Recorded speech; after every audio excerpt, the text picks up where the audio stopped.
आज मैंने गणपति बप्पा को भोग लगाने के लिए नारियल के लड्डू बनाए। ये हमारे घर में ही मिलने वाले बेसिक 2-3 इंग्रेडिएंट से बड़ी आसानी से बन जाते हैं और ऐसे भी जब फेस्टिवल सीजन्स होते हैं तो हमारे पास ढेरों काम होते हैं। तो अगर आपको भी गणपति बप्पा को भोग लगाने के लिए कुछ इंस्टेंट मिठाई की रेसिपी चाहिए तो आप इसे ट्राई कर सकते हैं।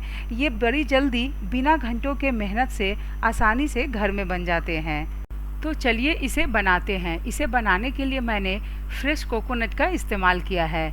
अगर आप चाहें तो डेसिकेटेड कोकोनट का भी इस्तेमाल कर सकते हैं। तो सबसे पहले नारियल को छीलकर इसके अंदर के फल को हम तोड़ के निकाल लेंगे।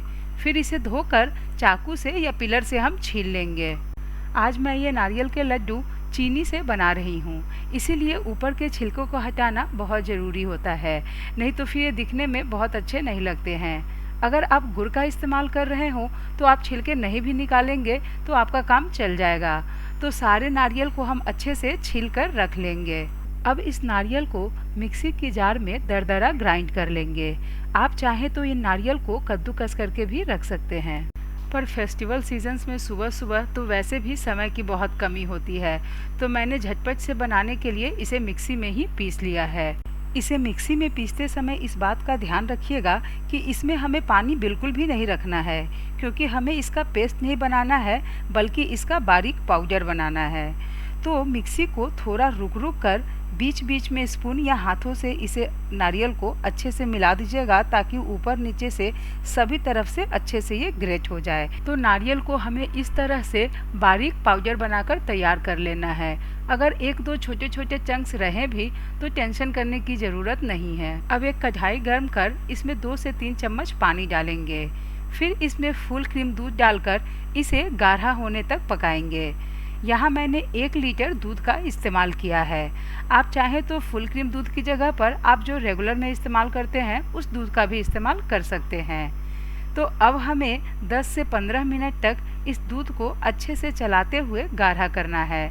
थोड़ी देर में आप देखेंगे कि दूध की कंसिस्टेंसी थोड़ी सी थिक हो गई है। तो इस स्टेज पर जब दूध रिड्यूस होकर लगभग 25 to 30% ही बच जाएगा, तब इसमें हमने जो ग्रेट किया था उस नारियल को डालेंगे। आप चाहें तो इसे बनाने के लिए फ्रेश कोकोनट की जगह पर डेसिकेटेड कोकोनट का भी इस्तेमाल कर सकते हैं।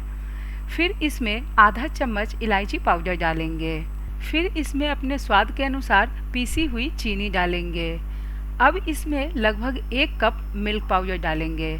मिल्क पाउडर डालना ऑप्शनल है, अगर आपकी इच्छा हो तो आप डालिए, नहीं तो इसे स्किप भी कर सकते हैं। और आप चाहे तो मिल्क पाउडर की जगह पर कंडेंस्ड मिल्क का भी इस्तेमाल कर सकते हैं। अगर आपको इस लड्डू को लंबे समय तक मतलब 3-4 दिनों तक स्टोर करना है तो पहले आप ग्रेटेड कोकोनट को घी में 2 से 3 मिनट लो फ्लेम पर भून लीजिएगा। लेकिन मैंने आज जो लड्डू बनाए हैं वो तो बस पूजा के बाद ख़त्म ही हो जाने हैं, इसलिए मैंने इसे डायरेक्ट ही गाढ़े किए हुए दूध में डाल दिया है।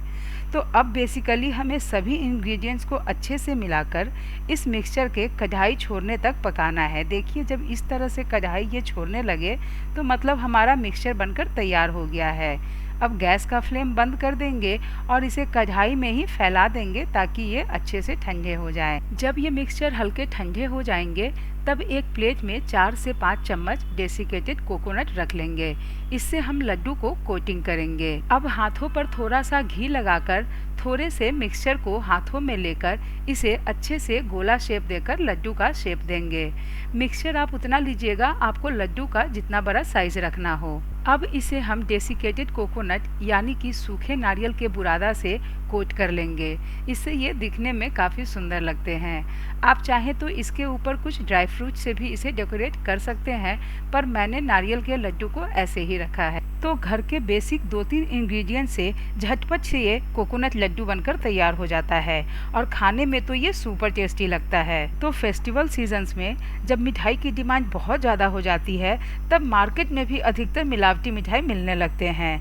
तो मैं हमेशा कोशिश करती हूँ कि खास मौक़ों पर जैसे इस तरह के फेस्टिवल वगैरह में इस तरह के इजी मिठाई मैं घर पर ही बना लूँ। ये कोकोनट लड्डू खाने में इतने सॉफ्ट होते हैं कि मुंह में जाते ही घुल जाते हैं और मार्केट के लड्डू से बिल्कुल भी कम नहीं लगते हैं। तो इस सीज़न आप भी इस इजी रेसिपी को ज़रूर ट्राई कीजिए।